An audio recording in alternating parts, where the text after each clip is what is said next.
Hello, greetings. As Jason is tipping his glass, we are Yes. back in live. It's been what, about a month? I don't know. I don't think it's been that long since the last one, has it? A couple weeks. It's been about, I don't know. It was in February, so I think it was it was Valentine's Day. It was right before Valentine's Day. It's almost a month because the 14th is Uh, coming up on Monday. okay, so it's been a month. You win. I just don't get the mask, dang it. Right. But welcome, and sorry if you are seeing this kind of as a second take.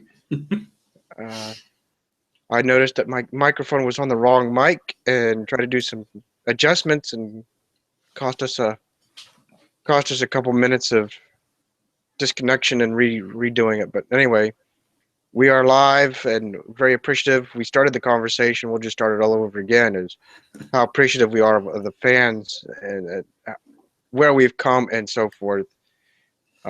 Just an amazement of what you guys have done for us as far as fans and so forth. And then we started talking about how there's so many fans. I mean, we have passion. There's some creative guys out there like Karsten and Bjorn and David, who made the movie. It's just an awesome, and like you said earlier, it's kind of like a conduit. Hmm. That's what we seem to be, and it's awesome. I'm wish we were in the same conduit as the little mass transport car that Matt used still. Yeah. So yeah, I'm really appreciative of everyone, and I know Wyatt is, especially with his job. He's locked in tight there and very secretive. He might be the next James Bond. We don't know, but Well, it's in that realm, I'll call it. But please forgive me if I do not add you or if I've deleted you in the last few months. If you are outside the CONUS, it's because of my job, and it's I'm doing you guys a favor. We'll call that that. So, and I can't add anybody any further. So if you need to talk to me, either go through Jason or chat on the Agents of Mask Facebook page. I can get away with that. So, yeah. but please forgive me if I don't add you. It's not personal, believe me. I would love to see more creations from all the fans that are out there. I'll just have to check it out on the fan page. Yeah, and they keep, anytime there's something going on, I usually we get a post there to the Facebook page, and Karsten is actually working on an awesome diorama of the mask room, the energized room, I guess you would say. Can't wait till that's done. I know I'm gonna put that up on the website, and there's just so many creative people out there. It's fun to just kind of sit back and take it in. I try to do some stuff. I like doing those little panoramic pictures, pulling right from the animated series. I finally did another one this week. I found an awesome shot of inside Rhino there. If you haven't seen it, Wyatt, I'm not sure if you have or Yeah, not. I'm looking at our page. It's pretty awesome. You guys did a pretty good shot of that. So I like doing stuff like that through Photoshop and little T-shirt designs and stuff. But there's some much more creative people out there than me as far as artists. Just doing drawings and paintings and then these dioramas and 3D printing. People, Man, I need one of those. people doing Thunderball and Ramp Up on the 3D printer. The two that never got created from the toy line. It's really cool. I put a video up there last week about that on the Facebook page.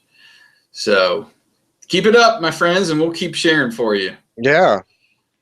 So, well, let's go ahead and get into the podcast. We've got I thought it was a pretty fun episode to discover this week or rediscover, as I've been to this episode a couple times and pulled out some nuggets, but this was the first time to kind of go through the whole thing. And I've been waiting for this one for a while, actually. Yeah, I know you've been itching. Yeah, I'm all about the new agents now. So we'll see if we can we get to add Bruno to the mix moving forward. So, all right. Well, let me get started here, and All right, let me close my door here. we'll get on with the podcast. And if you haven't noticed, I don't have a mic this time. I splurged on a new mic, so you'll have to tell me if I'm better or worse. No change when you when you hear the episode or if you watch on YouTube. So I'm hoping it'll be better, just because of the price tag. But Yeah. we shall see. Anyway, all right, here we go. Hello, agents, and welcome to MASKast 58 and the continuation of our Season 5 stretch reviewing the Mobile Armored Strike Command animated series. Our feature episode tonight is number 43, The Chinese Scorpion, which will include our usual play-by-play commentary plus audio clips from the actual episode mixed in. We'll pause at the dramatic halfway point and at the conclusion to give our critique and ratings using our 1 to 5 scale MASK-O-meter.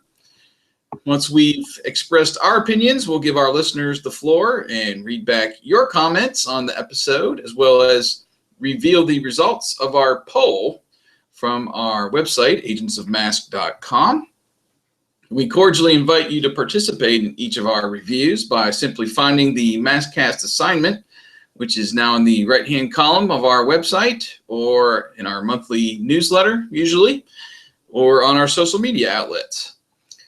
Click on any of those links to go to our review article containing the embedded episode from YouTube and our poll and the comment section to leave your review. Then stay tuned to our social media again for our Google Hangout announcement, and you can come watch us record the podcast live, as some of you are now, and interact with us before, during, and after the show. Chinese Scorpion was originally broadcast on November 27th, 1985 in the United States and features Venom agent Bruno Shepard disguising his Stinger vehicle as a giant iron scorpion. He kidnaps an archaeologist who knows the location of buried treasure inside the Great Wall of China. I'm Jason, one of your hosts of MASKast, and with me, as always, is my longtime friend and fellow co-host, the Waft Wyatt to my Jason Basin. Wyatt, you know what I'm referencing? Looney Tunes is about all I got. Thinking you're trying to pull off an Elmer Fudd or a Daffy Duck right there. Waft Wyatt and Jason Basin were Garbage Pail Kids. Yeah, you have the expertise on that. All I remember is a few cards where the dude has his finger up his nose about a mile deep. About all I got. So you weren't a collector back in the day, huh? I was not a collector of that. In fact, the only collector I was, and it was a short-lived collection, was baseball cards. That's about it as far as the cards go. I had a few of the Dukes of Hazzard eons ago.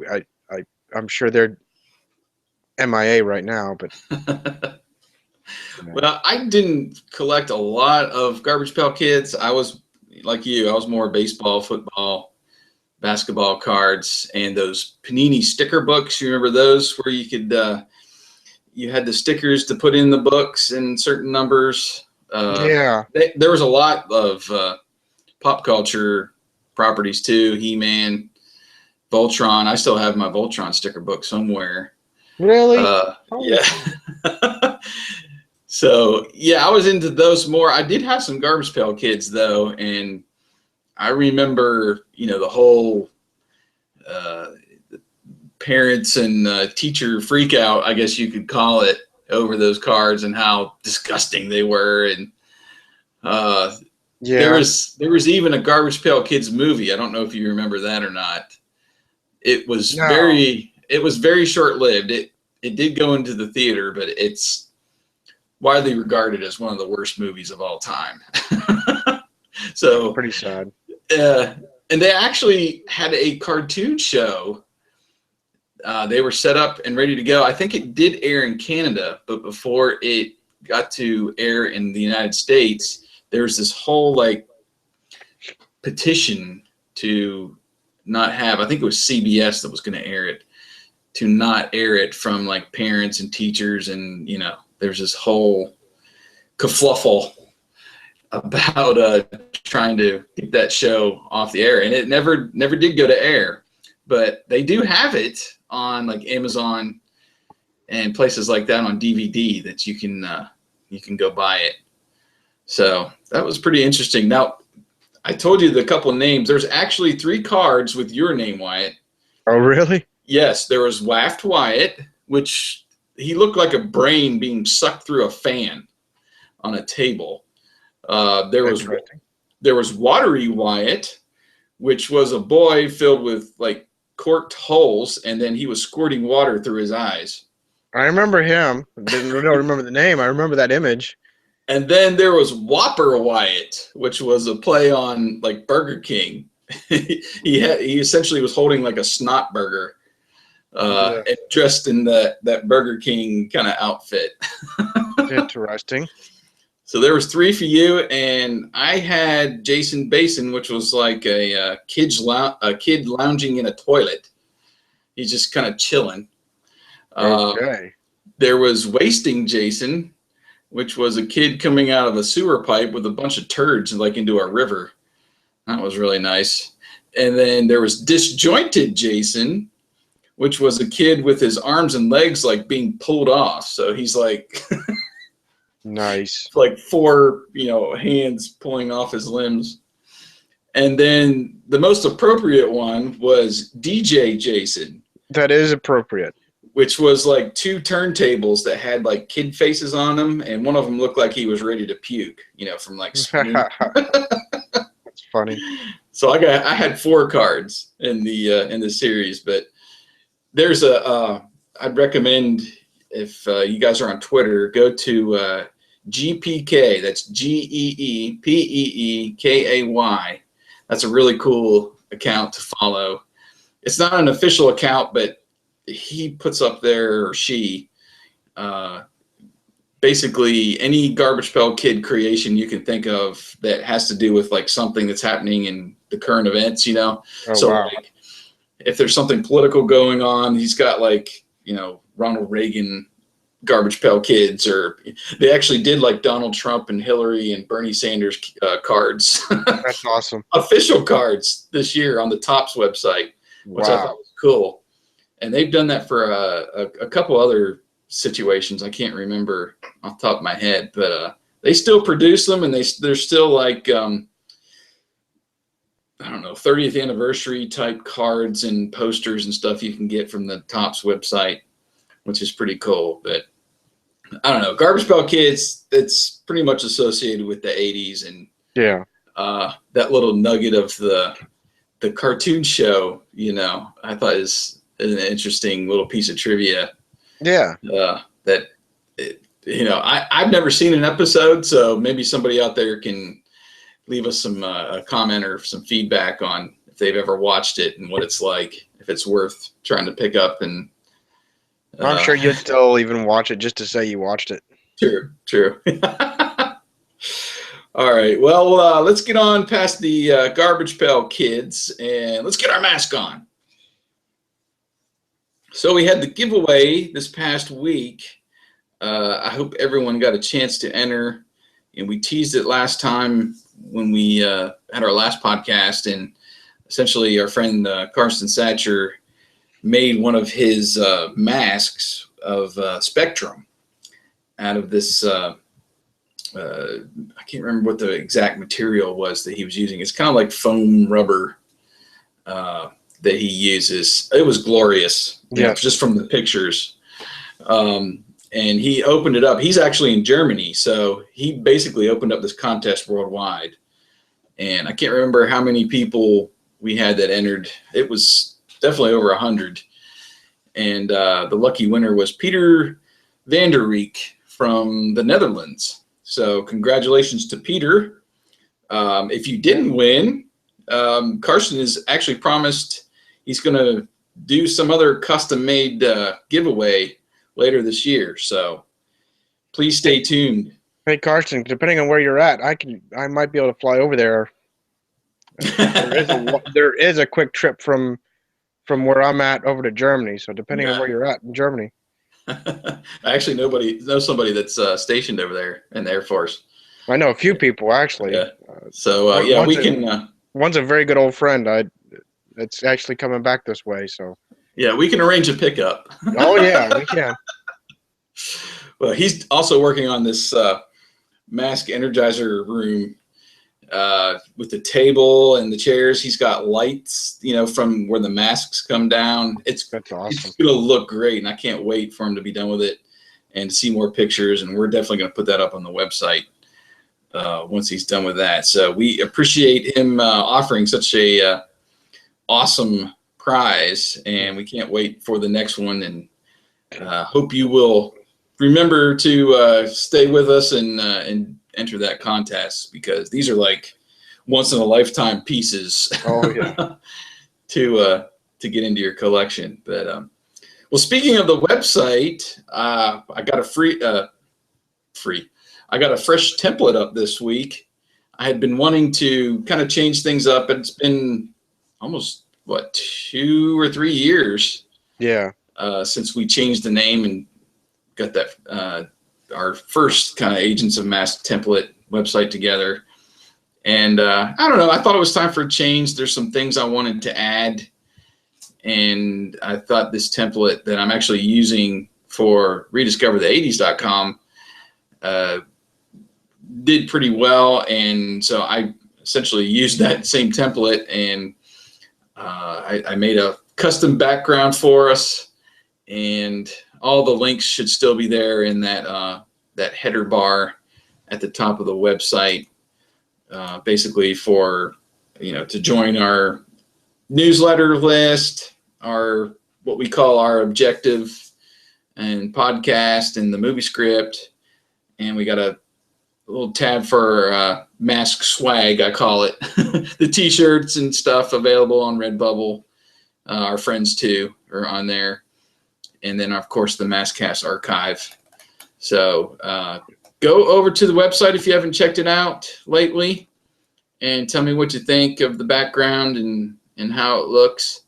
And then the next time you do vote and comment on one of our review episodes, there's a new comment section as well. So you can choose now between that popular discuss comment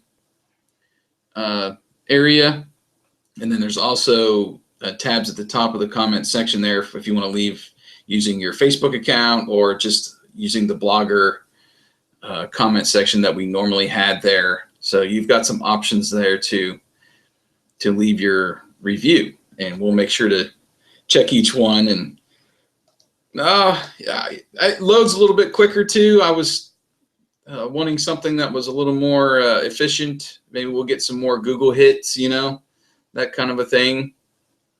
Our page views have gone up since I changed it, actually about doubled. That's so yeah, I think most of it's coming from like Google searches. So hopefully people are finding us, and that's a great way to for people to come to the site, just finding us on Google randomly. So I'm just happy to get that done, and hope everyone will enjoy it. Couple more things. MASKast is now on the TuneIn radio app. If you have TuneIn on your phone, or I don't know if you can get it in your car, but it's if you've got a tablet or even a laptop or something that has apps, and TuneIn is just another one of those, kind of like Stitcher, that you can listen to radio, live radio, podcasts, and things like that. And just another way to get us out there. So haven't got a link up on our website yet, but there is one over on the Facebook page. And if you just want to do a simple search in the on the TuneIn app for MASKast. You should be able to find us pretty easily.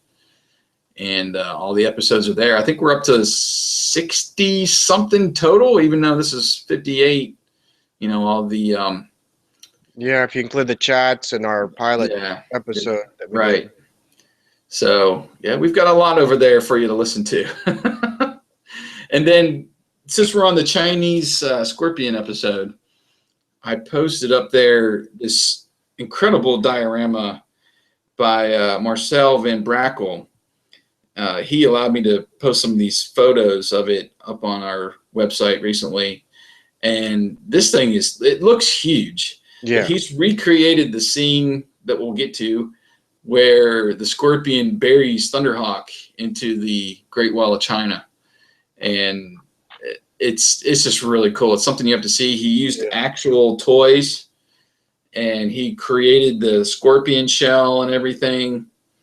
Really, really cool. It's very impressive. Definitely put some time and effort into that, and so I thought that really kind of accented this episode and how impactful it is from a series perspective, right. leading up to this point.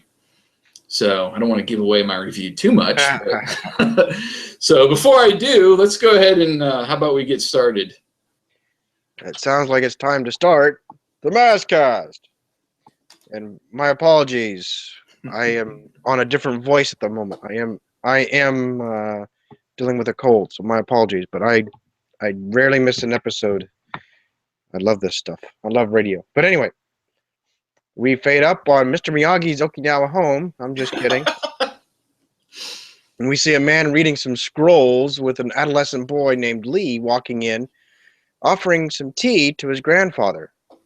He mentions that he was researching an ancient scroll while Lee questions if it is wise to trouble their ancestors. The grandfather, which I noticed it's kind of I realize it's Doug's voice, but it's kind of a mix between Bruce and Matt. To me, anyway. Anyway, the grandfather states that understanding the past helps them understand the future, or something to that dialect. Yep. Lee advises that he go to bed. Agreeing, the grandfather states he will be he'll be there momentarily. We cut to Lee. He's fast asleep, but seems to be tossing about. We briefly are taken to the moonlit sky to basically footnote that it is still night out before we're taken back to the grandfather. Immediately, a red glow appears on a wall.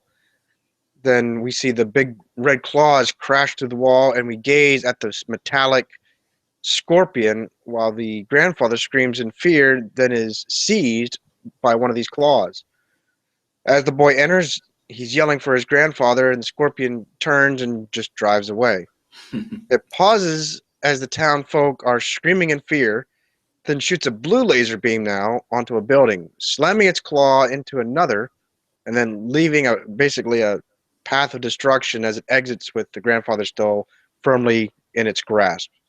That was an awesome opening scene. It was. I liked it. And forgive me, I know what it was, but I still recollect, I guess, the scorpion from the Transformers. You remember the Insecticons.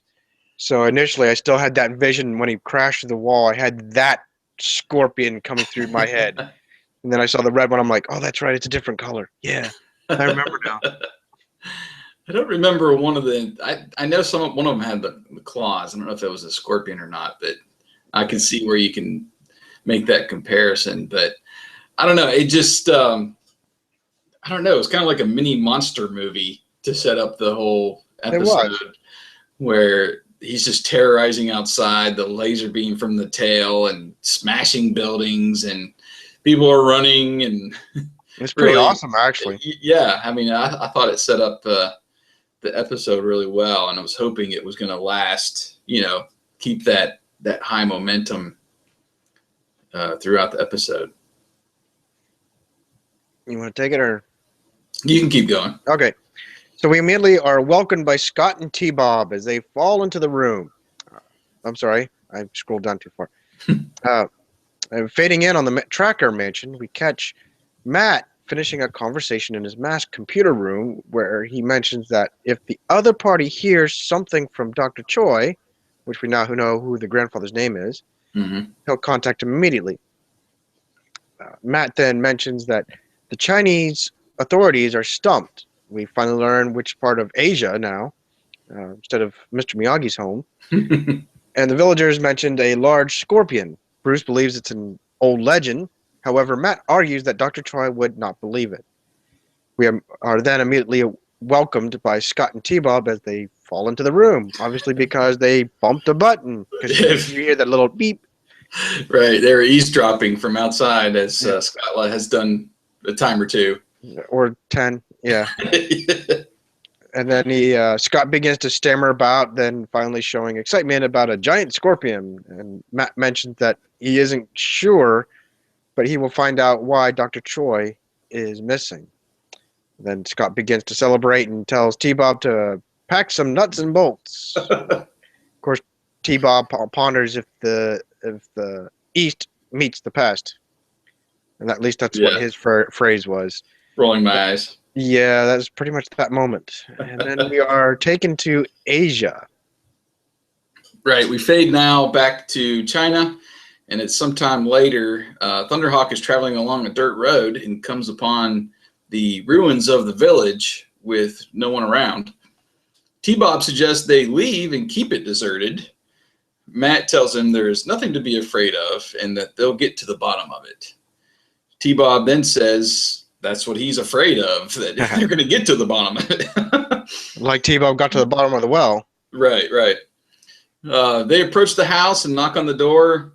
Matt doesn't think anyone is home, but T-Bob just opens the door, with Bruce stating, "Danger has loose etiquette."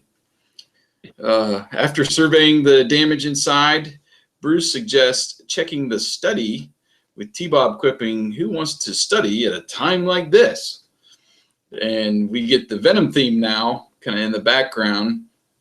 Scott tells T-Bob they are going to check the rest of the house for clues. So they get their Scooby-Doo on here.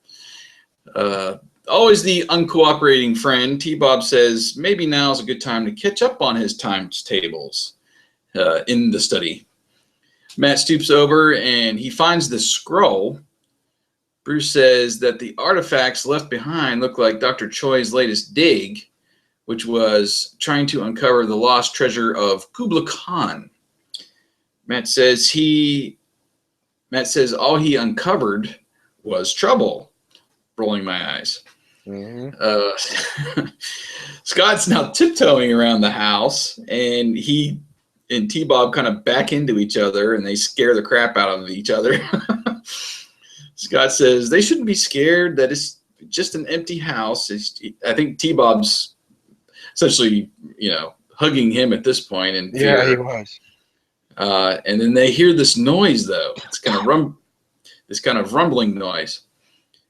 T-Bob wonders how an empty house could make such a noise as Lee, the grandson, breaks down the door and scares the duo again. And I like what he was wearing here. He's wearing this like makeshift battle armor. He has a metal pot on his head, and he's carrying like household weapons, a bamboo stick, and a ping pong paddle. Yeah. He's ready to go to war with whatever was around. Well, T-Bob sees the paddle and he says, "Ping pong, anyone?" As we fade to the boy now explaining the events of his grandfather's kidnapping 6 days ago. And he thanks Bruce for coming. So Bruce is the one really that had the tie to Dr. Choi. Right. So Bruce asks him if he actually saw the scorpion, and the boy nods his head yes. Matt says appearances can be deceiving, especially in the middle of the night. But the boy insists he did see it and tells him that he will show them where it was. So as they begin to leave now, Scott notices T-Bob. He's kind of digging around through this rubble in the house. He asks him what he's looking for, and T-Bob says, "I'm looking for a big can of insecticide, of course." I thought that was actually funny. Yeah, that was actually pretty good. compared to some of these other jokes. But we head back outside now with the team. Right. And Lee explains that all the villagers have fled when they saw the scorpion and are fearful to return. Oh, excuse me. I have a guest.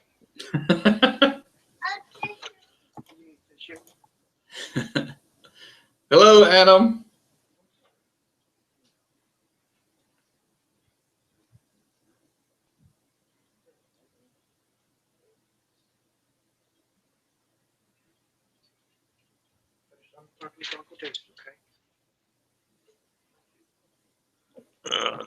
He's dealing with a cold too. Poor guy. So, Matt clues in on the fact that no one has returned since the attack. He then calls Bruce over to look at a set of tracks. Scott asks what it is. What is it? I'm sorry. Scott asks what it is, to which Matt replies, "It doesn't look like scorpion tracks." Bruce suggests that the item is a vehicle in Scorpion's clothing. I couldn't help but think of wolf in sheep's clothing, and of course, I'm immediately thinking of my favorite helicopter. But anyway, T-Bob jokes that it could be driving. Immediately, Bruce notices a puddle and investigates, ascertaining that it's gasoline, and surmises that one of the rocks punctured the gas tank. Matt suggests that having it analyzed by Thunderhawk, he poses that if he is right, there might be some real venom in the scorpion. Yeah. Quote unquote. Yeah. Inside Thunderhawk, the computer analyzes that the high-octane fuel compound is the same used exclusively by Venom. Of course. Of course. We finally get our call up with the actual command. Satellite link to M.A.S.K computer, mission in China, Bruce pre-selected, which it was awesome. I knew you were going to be loving that. That they got they it. Keep something they got right. Yeah, they got the consistency there. Yeah. So we get a slightly altered voice. Did you notice, like, the little bit deeper voice from Sharon? No, I didn't. Yeah, it altered. But anyway, our call-up includes Honda with Hurricane because they might need extra firepower. And we learn that he's a bodybuilder. And when he gets the call and he places the barbells to his coach, who easily gets knocked to the ground. And I don't know how the guy gets freed after that. But anyway, then we get Alex with Rhino, and his expertise is zoology. And he's growing spiky hair on a rat using some kind of liquid. I guess it's the primitive version of Rogaine. Gets the call and leaves the bottle, where a monkey now walks up and bumps the bottle, and now the monkey has a little bit of Rogaine spiked hair. Now, did you notice? I didn't let it bother me too much, but the watch sound effect wasn't the normal one either. You know, I didn't catch that. I'd catch Sharon's voice change. I didn't catch that. Yeah, it wasn't the one that I associate with the kind of the long up and down beeps. It was just a real quick kind of, normal watch alarm sound effect. Right. But that was a tick for me. They got it. They got the, when Matt initially calls them, they got that right. So I was really happy about that. Yeah. So we're back to Matt and Bruce and Thunderhawk. Yes, and we're traveling along this dirt path between the Scorpion tracks. Matt speculates that this is all leading to the Kublai Khan treasure, which Bruce stated that Venom can smell treasure, with Bruce stating that Venom can smell treasure 2 continents away. That's true. As Thunderhawk speeds off into the distance, we pan up the mountain to the Great Wall of China, and I thought this was some really nice shots that they, the animators and the actual drawings and everything of the Great Wall and then the hills and kind of fading into it. I thought that was really good sequence there. Thunderhawk stops now as it appears that the tracks have dead-ended into the Great Wall. Matt says that there is more than one way to follow a scorpion, and he converts Thunderhawk to jet mode. Looking below now, they see the tracks up on the wall. Bruce says it looks like they are back on the right tracks, haha, with him then whistling as he spots Scorpion. He was like, there it is.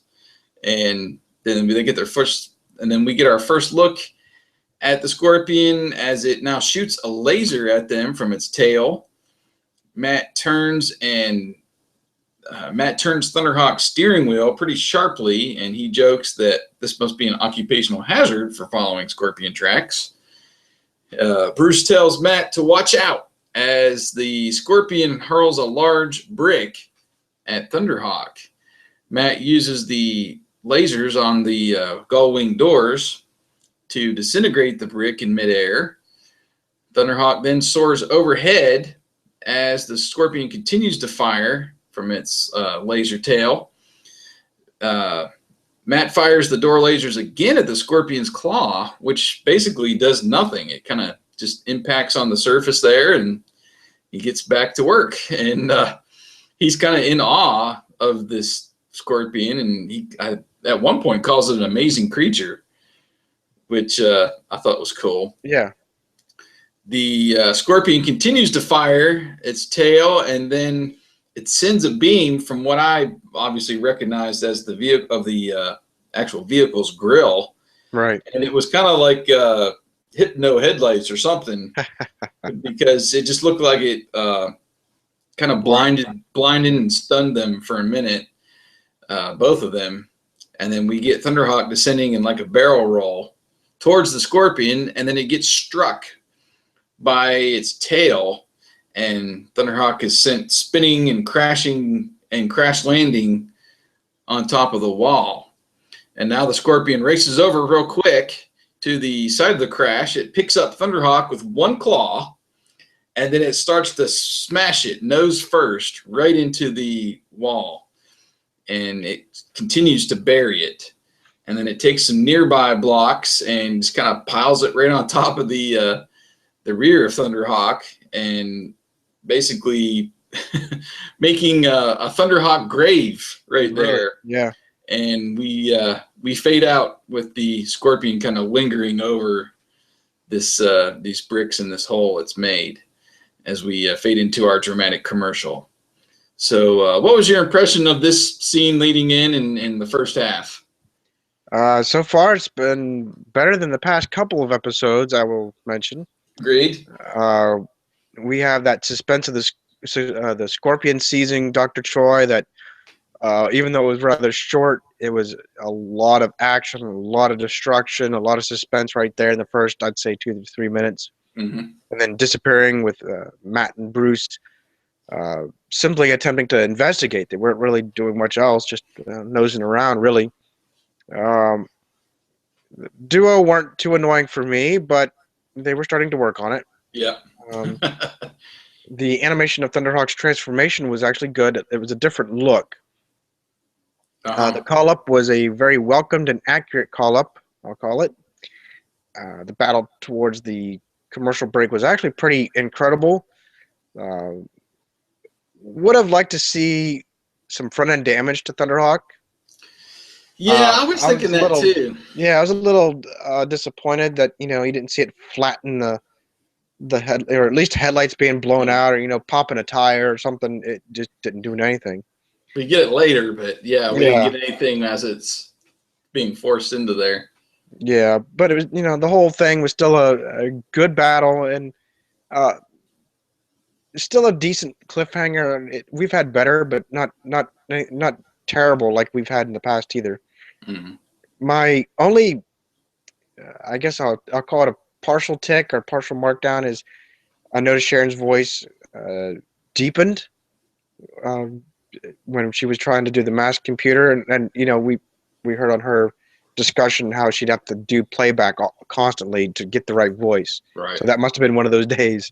The other tick that I had is, how big is this gas tank? Because they puncture it way back wherever that village is, and they've popped the hole and gone, what, I have no idea. This could be 2 miles away for all I know, but it Yeah. looks like 50, 100 miles, some kind of great distances traveled. And if this is the same GTO that thing's supposed to be, that thing was lucky to get 10 if you were lucky, depending on the engine. So I realize this is fiction and very big fictionish, but still, just I had to have a monster gas tank in the freaking trunk or something. But anyway, that aside, my rating is about 4.5. I'm at a solid 4.5 right now. How about you? Yeah, I mean, I just to bounce off your points. I was really enjoying the episode. I thought it was well drawn for the most part. Story had good pace. It just kind of went from scene to scene, and we weren't. Sometimes they use T Bob and Scott in a way where kind of takes you out of the episode, or you get Yeah. sidetracked. But everything was kind of on point and on pace to kind of the goal. But I mean, we had the action, we had the mystery solving, but we still don't. It wasn't revealed. We know there's a treasure, but Hondo and Alex are still on the way, and I thought that was good. The episodes where we get the call up in the first half, not necessarily the agents showing up on scene, but we know they're on the way, and there's kind of a lag in between instead of getting the call and then being right there in the next scene. I kind of like those episodes. It builds that suspense of, okay, well, maybe Matt and whoever's on the scene are going to get in trouble, and Right. they'll have to come and bail them out, which doesn't necessarily happen in this episode. But I don't know. I thought that was just thinking about that. That's where some of the better episodes, for me at least, come in that situation. Yeah, my biggest hang up, it was the jokes and the puns. There was that one that I kind of laughed at, but for the most part, it wasn't too bad. There's no way it was going to pull me down from a 5. There wasn't enough there to even go a half a point down for me. I was still right at a solid 5, and yeah, but the second half, they start. I think I wrote down if we get a lot more in the second half, then it's going to add up pretty fast as far as the jokes. Yeah. And the call-ups, even though they're pretty hokey, I was glad that they pretty much got that sequence right. Yes. And then the Scorpion, very inventive. It really wreaked some havoc, and I really didn't pay too much attention into that. I was thinking he was going to say it was oil that they find and not gasoline. Right. He does sniff it, I think, at one point. So,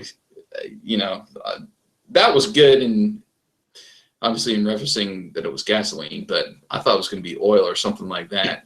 Right. I didn't really put too much into how far it was going to go from there, or maybe he made repairs on the way or something. But anyway, I thought the first half was really great, and was hoping the second half was going to kind of keep up with the pace of the first half. So, and speaking of the second half, we fade right back up on the wall. That's right. We return it with kind of out of sight, and we fade into the depths of this wall now, with only the windshield of Thunderhawk kind of peering out, and maybe a few small beams of sunlight coming through. Mm-hmm. Matt and Bruce come to, with Matt already concluding he can't use the mask. I wonder if it's because it cannot deploy from the roof that's smashed in. Yeah, I wrote that in my notes as well. Is it the storage compartment with damage, or was it the actual mask that was damaged? We didn't get too much detail into that, but he did look up at the roof, like, Right. yeah, that's what he was alluding to. Right. And then he asked about the levels as it's becoming difficult to breathe. Bruce states that the temperatures are rising, which means that they're running out of air. Which, as a kid, I probably wouldn't have put anything to this, but it just seemed odd. It'd be more believable if they would have said the oxygen levels are depleting or something, not Right. that the heat's rising. Yeah, because But they're he's about still to breathing hot air. and they're about to use some jet engines there, so Yeah, would add to the temperature. right. But here, I was hoping I would comment on this part of it because here's where I swear they took this right out of Knight Rider. Oh, really? Because and I meant to go look for this episode and I don't have it. It's in like season 2, I think. But anyway, so the episode on Knight Rider is similar. They're buried, and Michael literally holds his breath because they're out of oxygen. They've depleted all the oxygen. There's nothing more for Turbo Boost to do. So they take all the oxygen out of the whole cabin, hit Turbo Boost, and they're able to blast through the rock and save the day. Here's exactly the same thing with Thunderhawk. They use the same technique. Matt says they'll use some thunder of their own and engages the Thunderhawk jet engines, and even again the technical side of me, I'm like they even got the car transmission working because you see the back tires squealing. Right. Uh, Well, he throws it into gear and then he steps on the pedal. They show him doing yeah, both. So it was almost like, yeah, I don't know how Thunderhawk works and how the jet engines work, but to me it was like, okay, I'm going to pull the pedal, or I'm going to pull the lever to engage the engines. I'm going to step on the pedal to engage the wheels, and I'm going to give it everything she got. right. And that's what exactly happened. We see some rumblings, which was the same on Knight Rider. There were some rumblings, and then all of a sudden we see Thunderhawk eject, or I put turbo boosts through one of my notes, through the Great Wall. It flings its doors off, which was awesome to see. Yeah. Thunderhawk is so torn up, broken lights, no doors. The rear spoiler's even bent. The back It wheels are off races. too. Yeah. Yeah, it's racing uncontrollably down the hill. We see it pop a tire, like Jason just said. You know, bounces off the road there before it finally crashes to a halt. And I wish I could come up with a better scripter, but that was just totally awesome to see that. I'm like, right there, if we could have done that, that was a 5 in times 10. That was just an awesome scene. The animators, the writers right there did that one right. Yeah, That I was so awesome. definitely agree. But then, of course, they back it up with a pun from Bruce. Oh, of course.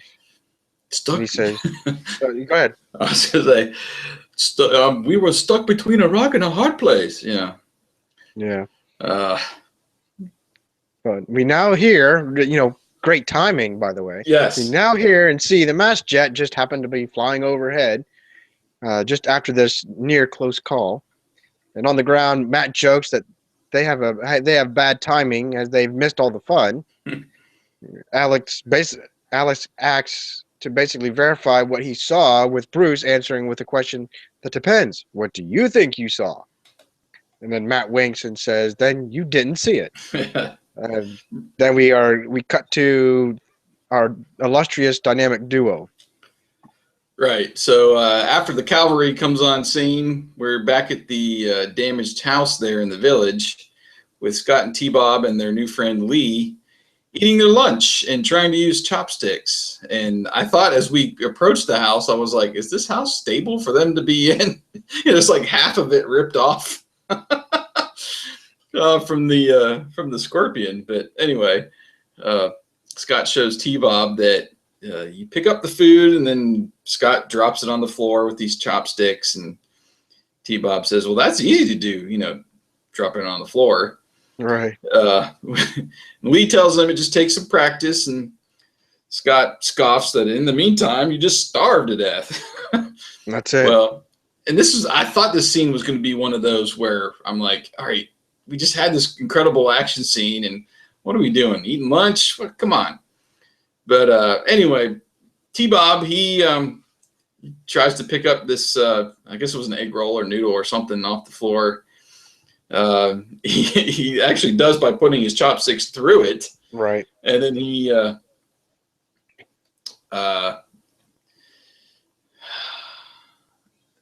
he says he definitely does not want his chops around this food. I guess because he can't eat food. Anyway, he walks over to this table and he's showing off his new chopstick skills, and he balances this small box on his chopsticks. He gets Scott. Huh? I'm sorry. I just said it looked more to me like he was trying to do his miniature forklift skills. He had the Yeah, two right. little forklifts. Well, he kids Scott that maybe he should teach a class on, chopsticks just as he drops the box on the floor. And this small part of the box now kind of sticks up. And Scott is now scolding him over breaking the box. T-Bob apologizes, which was nice. Yeah. And Scott says maybe he can fix it. So he pushes the piece down that's sticking up, and then another piece kind of sticks out in another direction. And he, was moving around. We now realize it's some kind of puzzle box. So he moves more pieces, and he finally basically gives up on fixing it, and he sets it down on the table. And as he sets it down, the box moves again, and the lid opens, and we find a scroll inside. Well, Lee rushes up and says Scott did fix it, and this is the map to the lost treasure of Kubla Khan. So Scott says he'll call his dad right away, and he uses T-Bob's, I guess you call head panel radio. Flips it open, and he attempts to call Thunderhawk, but doesn't get any answer because it's destroyed. That's right. So Scott assumes there's some kind of trouble, and he thinks that they should go help. T-Bob reminds him that he's supposed to stay with Lee, and Scott says, well, they will. He'll come with us. That's right. You're still with them. Right. So the boy, he runs out of the house with T-Bob, is now grabbing a pair of chopsticks because he wasn't going anywhere without being armed. Ugh. Ha ha. Rolling my eyes. Well, after we get this scene, which now we know means something, Yeah. we head back to the Great Wall.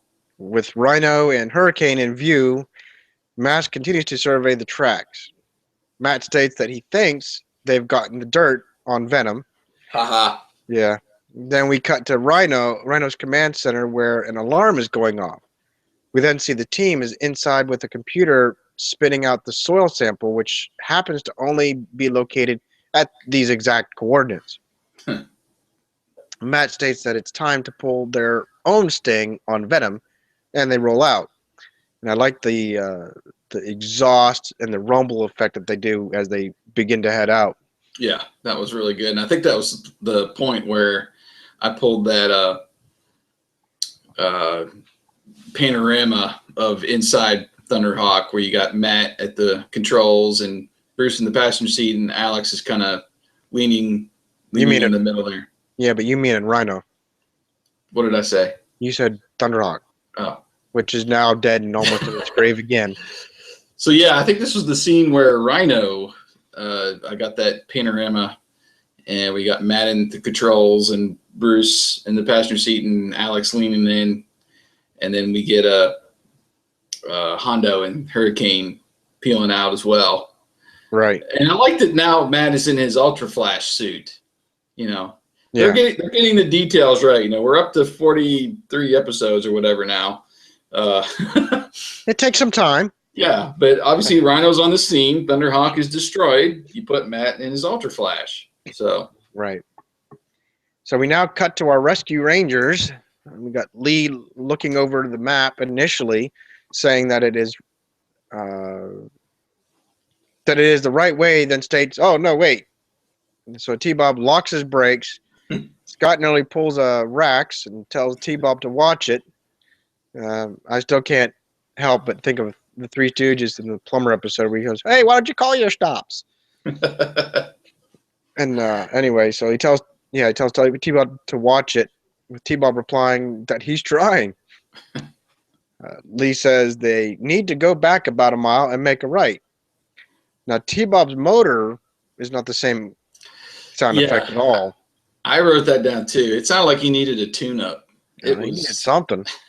It think that sounded more like a Prius than it did anything else. But nonetheless, we got him turning around. T-Bob grabs his chopsticks and says that he's ready. No one will make chopped liver out of him. And now we're at minute 15 and 20 seconds, and we finally get our actual Venom, with Dagger complaining while he's yo-yoing, saying it's taking forever. Rax adds, saying, "Are they looking for the reincarnation of Kubla Khan?" Frustrated Vanessa tells them to clam it up. And then it's actually, I'm sorry, that it's an intellectual process taking time. Miles walks over asking the Dr. Choi if the translations are complete. He replies that it isn't safe, with Rax interrupting, saying the man said, "Open it." Dr. Choi replies that it is written that the treasure is guarded. Miles and Vanessa both press him to open it, with Vanessa adding that Venom is no match for the Guardians. Yeah, they were getting angry. I like Oh, they that. were. They were. So we see the block, a few blocks that are moving, and it sounds more like a machinery sound effect, not like a Right. you typically hear a concrete scratching sound. It was more a wee wee wee whatever Yeah. sound effect. But Dr. Choi opens the door, and an impatient Rax tells him to speed it up. And the blocks seem to have multiple layers. It's kind of like And that puzzle box. yeah, Yeah. I thought that was then we good. see yeah, it was. Then we see a pair of steel doors which open. Miles enters with an amazing look and tone as he looks upon the massive treasure, which looks similar in layout to Scrooge McDuck's vault. Nice call. Yes. It just looked too much like it. The humps. I mean, they had a couple of pots and stuff in there, but it was like I was waiting for Miles to like try the Scrooge McDuck swim like he does. Dive in. Well, there was a nice scene or shot of them like knee deep in the gold a little bit later on here when they're kind of surveying everything of all four agents and Mayhem in the middle. And it was very, I mean, it was like wall to wall gold. Yeah. So that takes us back to the outside where we see Scorpion arriving. Right. And this is, again, like I've mentioned before on the website and I think on this podcast, this is a really cool moment here where the Scorpion pulls up and it transforms, letting the Stinger vehicle exit. Bruno walks up to Vanessa, who the agents have come back outside, and she tells him it's about time. Well, Bruno says would have been there sooner, but he ran into some idiots joyriding on the wall. And I kind of scratched my head here. I was like, well, he didn't recognize M.A.S.K. Who briefed this guy, on did you give this guy any training before you hired him on, All right, this is the guy we're after, and this is his car.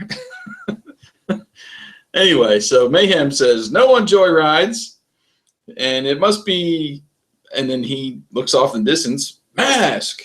There they are. It's Rhino and Hurricane now on the scene that have obviously traced them there from these coordinates in Rhino. Venom scrambles their vehicles, and Miles says he should have known they'd show up, and if they want to fight, they've got one. And I was like, yes, give me a good fight. And they have the upper hand this time. They have 5 vehicles. That's right. To 2 on M.A.S.K's side. So I was like, this had better be a good fight. So we get Bruno now. He's trying to put Stinger right back into the Scorpion shell in reverse. But Matt uses Rhino's stack lasers to blast the claws off the thing. And Bruno's like, oh no, And this is another kind of head scratcher for me, or I guess maybe more of a reveal, was that, we saw Thunderhawk come in. He used his door lasers on the claws, and they just basically bounced off. And Rhino's, blows the thing up practically. So either Rhino has more firepower, or they found, some kind of weak spot or something to destroy the front of the Scorpion shell. I'm thinking Rhino packs the heat. I'm just saying that's the battering ram. That's the tank. Right. So I'm just thinking he got the stuff.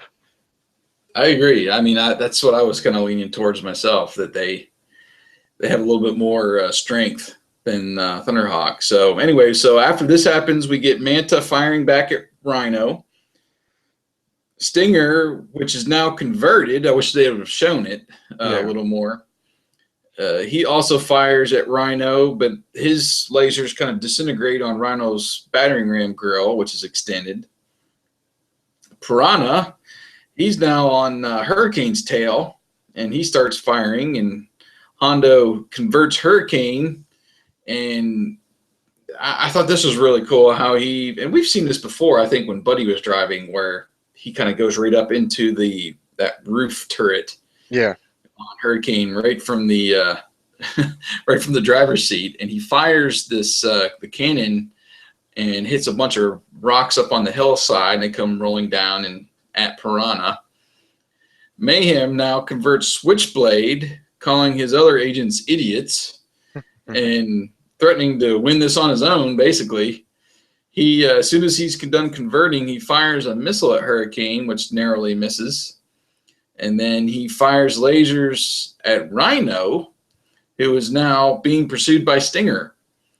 And Mayhem sees T-Bob and coming onto the scene, and he says, "More intruders," and he tells Dagger to go take care of them. So Jackhammer now comes on scene, transforms, and T-Bob does a 180 the other way. That was actually pretty awesome. It wasn't like a big it wasn't around. It was a quick turn on a dime. It was. Scott wonders why he's going the wrong way now, and T-Bob says it suddenly became the right way, and that was a little bit better humor there. Yeah, to me.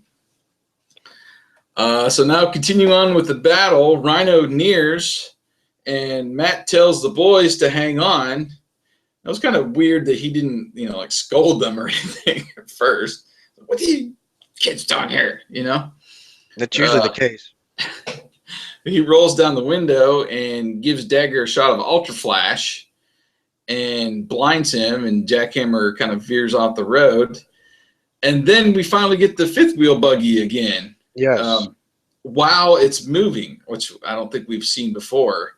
It's always been parked, but they're still moving down the road, and the buggy disengages from the back of Rhino, and Alex is behind the wheel. And he drives near to T-Bob, telling them to hop on. So they all hop on with Alex, and he speeds them away to safety. And now we get Switchblade and Manta soaring overhead. Mayhem sees that Dr. Choi is closing the door to the treasure, and he radios to the other Venom agents to get inside before it closes. And they all park, and I don't know, this scene kind of came together real quick. It was like they're going in several directions, and all of a sudden all the agents are right there by the door. And they quickly park and exit the vehicles, and as the doors are closing, I think Vanessa yells out to Mayhem to get in there, and he barely just makes it inside. Right. And then we get Hondo pulling onto the scene and wanting to go after them, but Dr. Choi says, nope, he's closed it on purpose, and that the Guardians will do all that is necessary. So that leaves us back inside the treasure room. Yeah, where we see Dagger,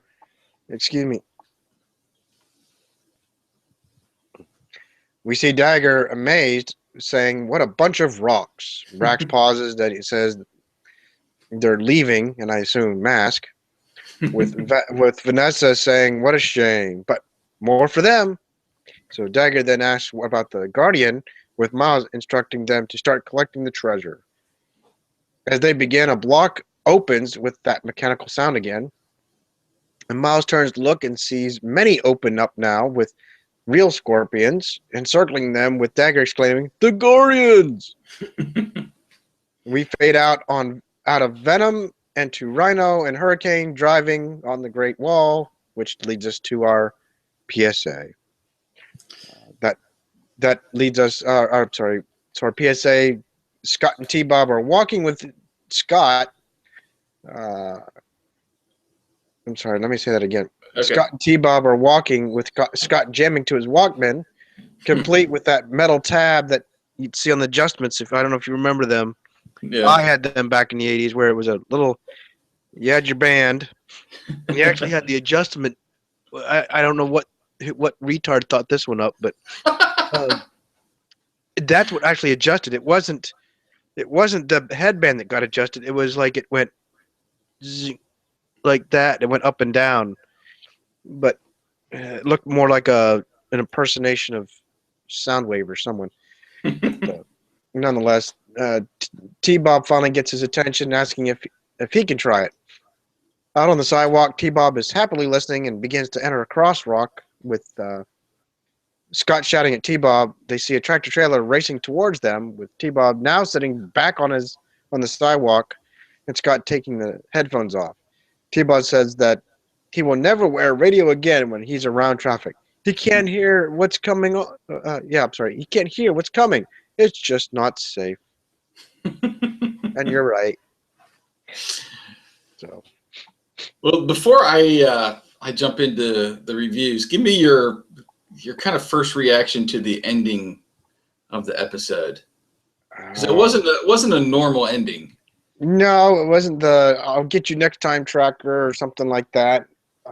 Part of me was kind of liking it because there is a closure to it. Because now these scorpions are basically going to attack them, but it leaves enough of a cliffhanger to like, okay, how do they get back out? Because Right. obviously, in episode 44, they're gonna be there. So um, it's just, I guess that left a cliffhanger for that, but it was kind of, I didn't mark it down more like a tick, but it was more of a, and it wasn't because it didn't follow suit, like they just all run away. It was more of a, I was expecting more, I guess is the right wording I'm thinking of. I was Yeah. expecting more instead of them just running all into that cave, although that's really, that's typical of them. They're running for the money. They don't care about anything else. Yeah. But it just, I don't know. I was looking for something more, I guess. I enjoyed it. It wasn't the conventional "let's get out of here" and Venom quickly gets off scene, and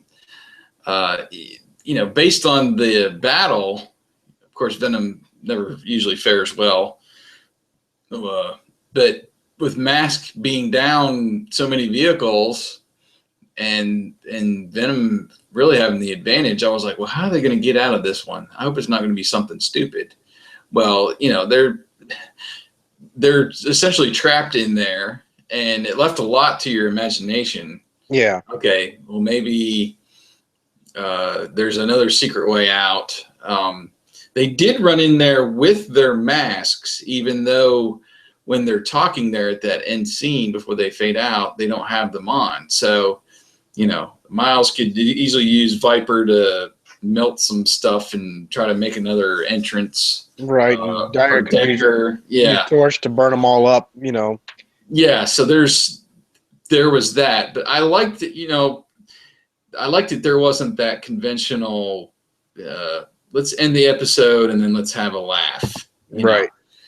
It was more of a, oh, what's going to happen to Venom, and then we get M.A.S.K just basically driving away, which if I was them, I would have just like laid into their vehicles and destroyed the crap out of them that are outside, if they're trapped inside. Right. In real world, you do that, but we've seen a couple of times where Switchblade was basically totaled, and they never took it. They didn't do anything with it, and you see Switchblade all nice and shiny, just like the General Lee, all brand new. Nothing's wrong with it. Yeah, and that's because there's really no continuation between episodes. No, that's fine. Which would have been nice, at least to get a couple, but episodes that were linked. But anyway, I don't know. I wanted your thoughts before I get into the review. It was a great episode to me. I rated a 4.5. The joke's kind of weird on me a little bit. And I'm going to round it up. So I gave the episode a 5 after rounding. Definitely solid, especially if you wanted to recommend an episode for a friend to watch. You know, they're like, "Remember Mask? Oh yeah, go watch the Chinese Scorpion." I thought it was at least worthy of something like that. Yeah. Um, the good parts, the talents of Doug Stone. Let me tell you, Yes. he's got Matt, he's got Bruce, he's got Hondo, Bruno, and from what we thought, the Dr. Choi. So he had like 5 characters in this episode. That's right. And there's some, you know, they're talking back and forth, especially Matt and Bruce, which he does, you know, more often. But he was pretty active in this He episode. was, yeah. And he did a pretty good job. So, and then the ending, leaving for your imagination. You know, like I was saying, I thought that was really good. I had more ticks than really bad stuff. It was just the jokes. Yeah. The soil sample detection, I didn't really like that. You know, the Scorpion could have picked up dirt from anywhere between here and the wall. Yeah. You know, how's it going to lead Mask right to the entrance? You know, and especially if Bruno just showed up there right before them. Right. He wasn't obviously there before. So if you're tracking the Scorpion, I don't know. That just didn't work for me. And the other bad part I would call was that there was only one mask use in the whole episode. That is true. The Ultra Flash. So come on. You know, it would have been nice to get some masks going back and forth before they get into their vehicles and, you know, or something. You know, shoot at Mask while you're getting into your vehicle with some fireballs or something. That's right. Just use the masks a little more. The ticks, there was some great animation and drawing of Thunderhawk, and then there was a couple times, like when they were going down that dirt road, I don't know, it's more rectangular and kind of boxy, and I think they were trying to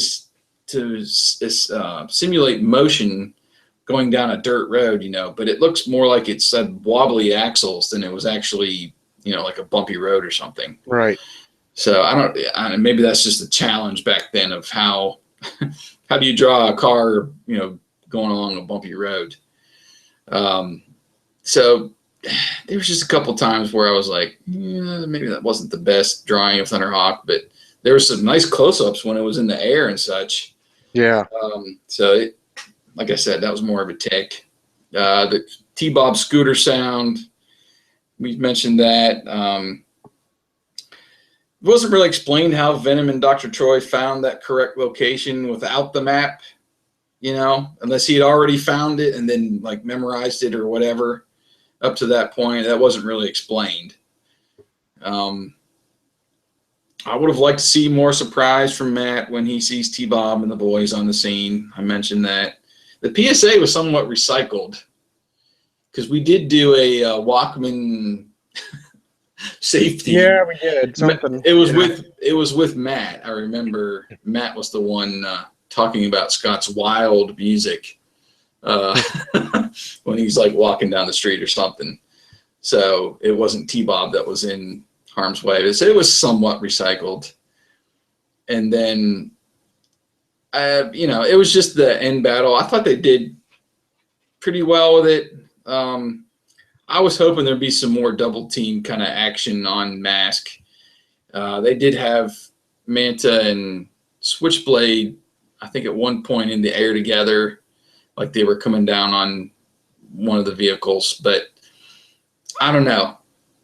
Just going through as many episodes as we have, I thought they could have done a lot more with that battle scene instead of just, you know, okay, where is Jackhammer? Oh, okay, you go after the scooter. Well, where you been up to that point? Exactly. You know?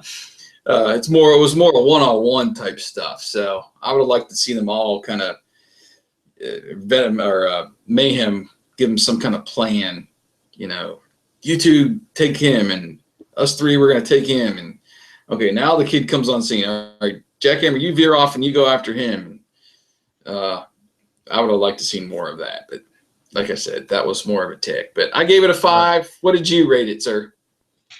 I was like you, 4.5. Couldn't go any really higher or lower, but it stayed right there. Um, Obviously, I rounded up to a 5. It was a very, very awesome episode. I'm like you, I would recommend it. Um, we, like I mentioned earlier, we finally getting a good episode after a few not so greats. Yeah, yeah, Um, I like the sound effects. We got a lot of good sound effects throughout the episode.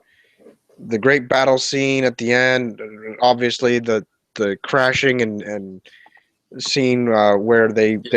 they winked at Knight Rider for me, and I liked how they used the Scorpion.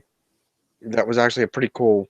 Uh, uh, I'll call it contraption that they put together to be able to merge it with one of their mask vehicles. Even though it shows us a new one, it was still the idea that they can basically use another skeleton. I'll call it.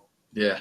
So It was really good. I was, I think I mentioned in that post I did on 7 vehicles we would have liked to seen from the series that never got, and one of them was the Scorpion shell. yeah, It would have been a fun little add-on to buy and to use. it would have been.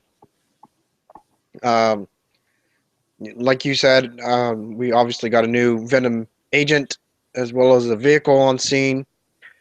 Uh, I liked that, even though it's very minor, I liked that Matt couldn't use Spectrum. The one that's all powerful mask. He Yep. couldn't get to it. Um, and I also liked the little nudge to Ducktales, like I said about the gold and stuff.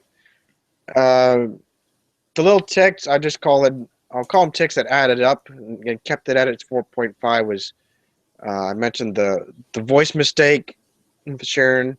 Um, Initially, the lack of damage to Thunderhawk when he's being slammed into Mm-hmm. the The wall, wall.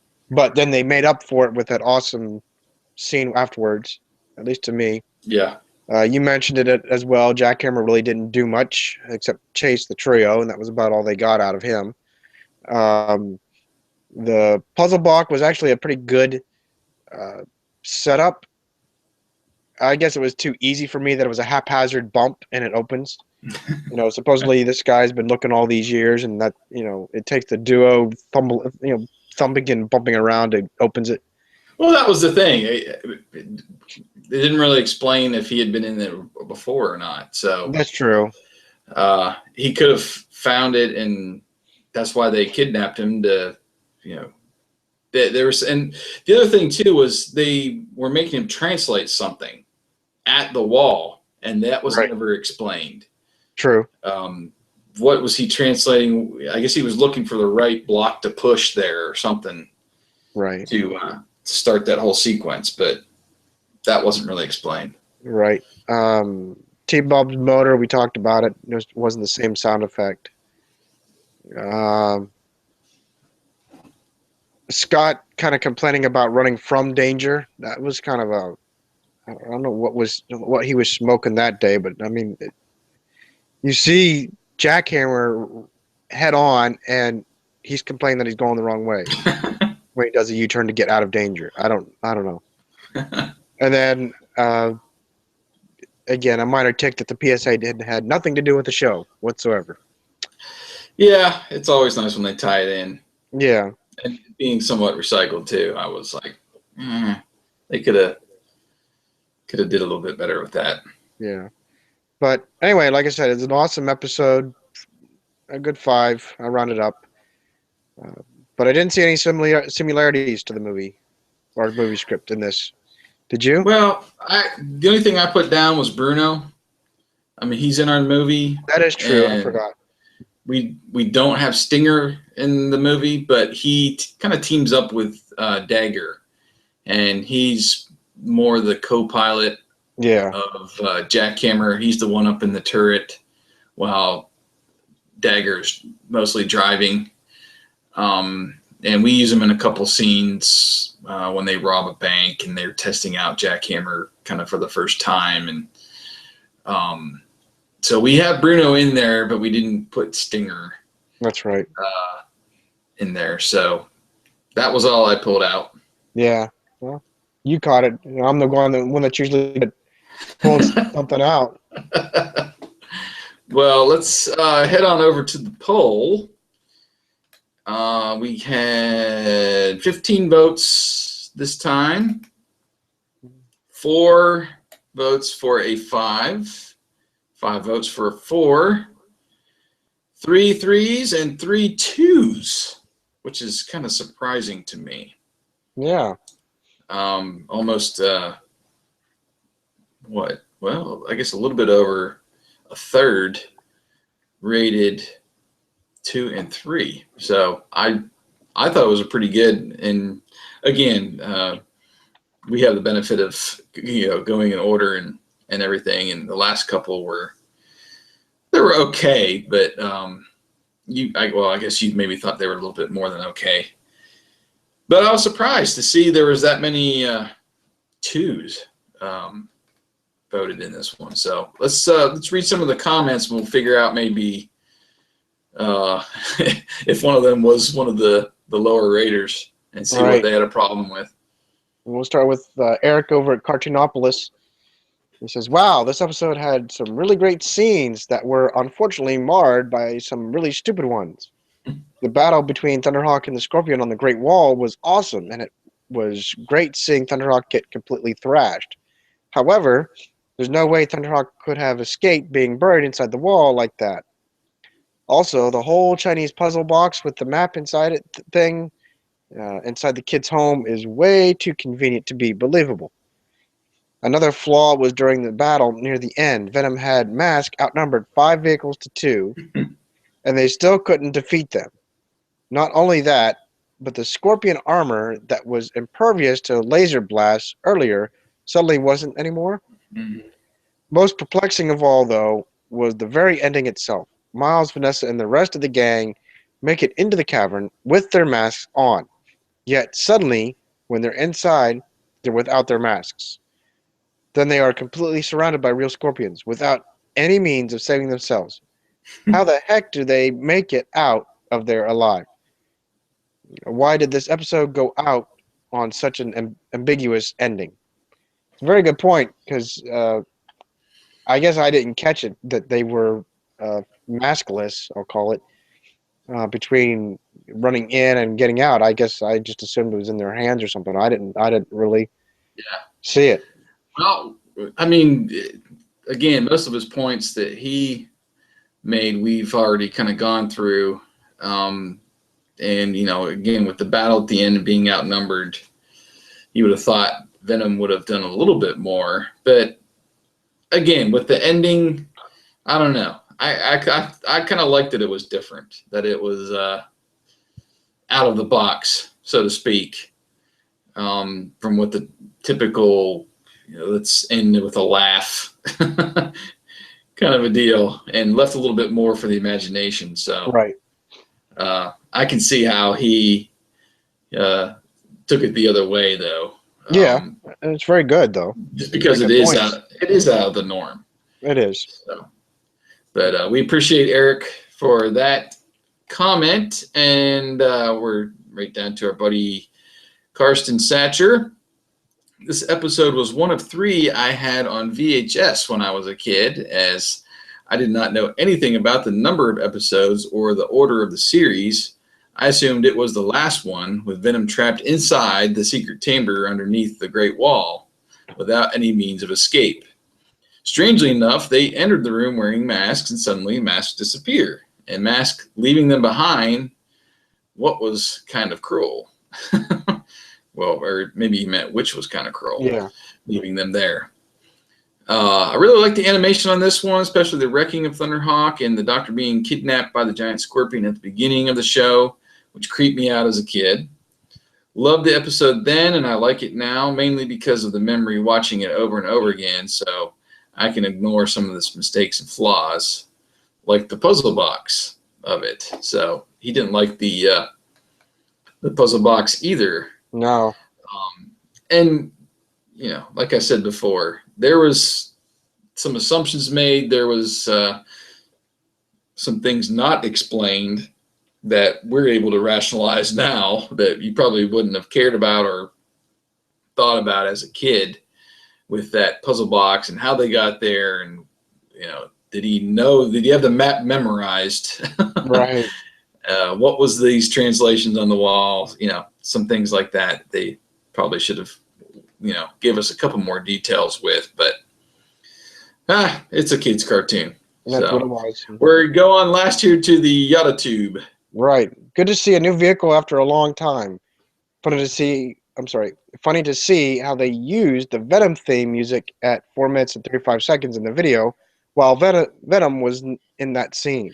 Now I'm going to stop you right there for a second, because I thought about that as well, and this is the part where they're kind of mysteriously looking around the house, and like you said in your you noticed that they didn't come on scene till like what, the 15 or 16 minute mark. Yeah, 15 minute, 20 seconds. Out of a 22-minute episode. That's got to be pretty much the longest time that we went without having Venom. So it was interesting that they put that theme in there as they're kind of snooping around in that house to maybe allude to Venom without actually putting them in the episode. That's what I actually thought. It was more of an ambiance that, I mean, it's obvious it's Mask versus Venom anyway, but that Right. ambiance that, Venom was basically in this, involved in this damage, Right. but it was still just vague enough or elusive enough that they didn't put Venom on the scene. But I can see where the Autotube is mentioning where we get the Venom theme, but no Venom. Right. It's usually we do get them both at the same time. Right. Continuing, also interesting that Stinger used a disguise in its first appearance. I wonder if Thunderhawk was more damaged than in any other episode. Rotex, probably a good second, but I think this one has it beat. I don't know. No, because this is literally Thunderhawk 2, if you remember, because they destroyed Thunderhawk 1 in was it Solaris? Right, it got melted. Yeah, so this is Thunderhawk 2. So Thunderhawk 1 did it got disintegrated really. So right. So anyway, so maybe that point and the big scorpion made me remember and enjoy this episode as a child. Plus the case that Venom was attacked by scorpions. The same idea that they use to attack others. It's like the words a wise man said many years ago: return your sword to its place, for all those who take up the sword will perish by the sword. Interesting. It's a good point. Very good point. They got a little taste of their own medicine. That is it. Except it was the real thing. Right. So that was a great comment there, and that is interesting to think. What was the time that Thunderhawk got the most destroyed? Well, it was obviously that one where it would totally melted, and then they later on in the episode gave Matt a shiny new one. Yeah, during the PSA of all things. Right. And then Rotex, if I remember right, we lost both doors, we lost all the wheels, and then you do this barrel roll down the highway. Yep. So it's close. It's really close compared with this one, where in this one I thought you saw a lot more kind of dented and mangled parts, the roof and the hood and stuff as it's coming out of there. Even when it was in that hole, it showed it kind of mangled. Yeah, and even the windshield, I think, during it was real, very short, but you saw like a crack on the windshield, so that described, how damaged it really was. Yeah. So and they got, like I said, that the rear spoiler was all banged and dented up. So it was. Yeah. I don't know. This might be, aside from being Thunderhawk 1 making an actual demise, I think this one's had its rough times. Yeah, I agree. Well, that was all of our reviews from our listeners. We appreciate taking the time, and of course we invite anybody listening to go ahead and do that before our next episode, when we will be reviewing number 44, Riddle of the Raven Master. and this one shows Vanessa. This one has Venom agent Vanessa Warfield using trained ravens to steal the London Crown Jewels. As a diversion, Slyrax plants a bomb in Big Ben. Scott and T-Bob meet the ravens at the Tower of London. So that was taken from, I think, Wikipedia. But it sounds like we're going to be going to London, and they're going after treasure again. It seems to be about the norm anyway. Which is fine. I Yeah. don't have a problem with it, but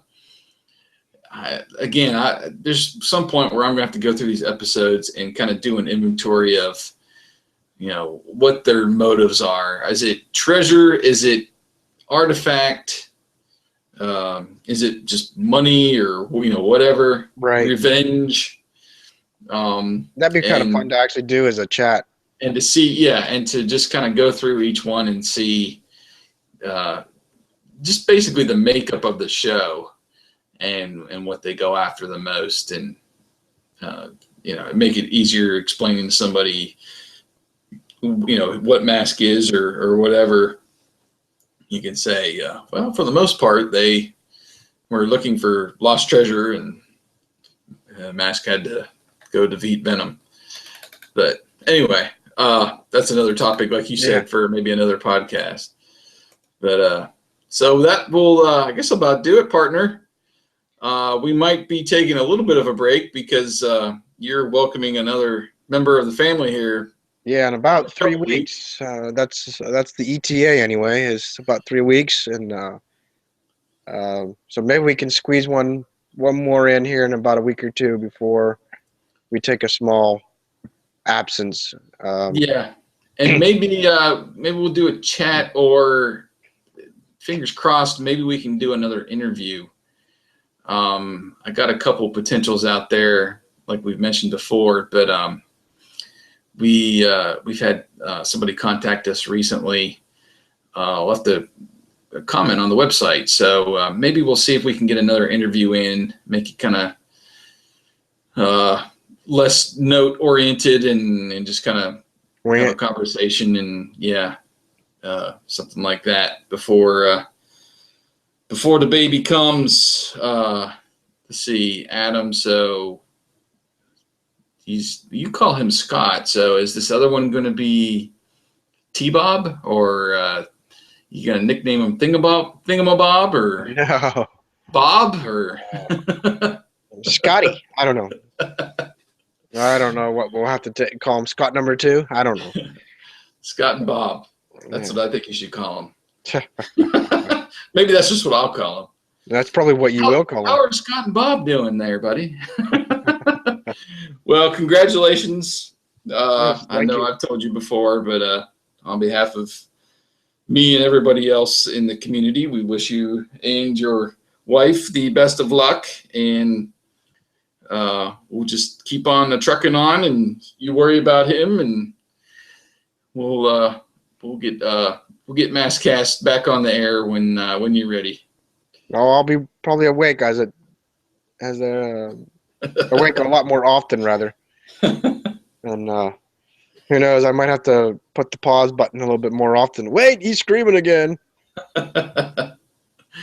Well, at least it's daylight savings this weekend, so it's not like you'll have to set your clock forward then and lose an hour then. So maybe we get the chance to adapt a little bit more before he comes.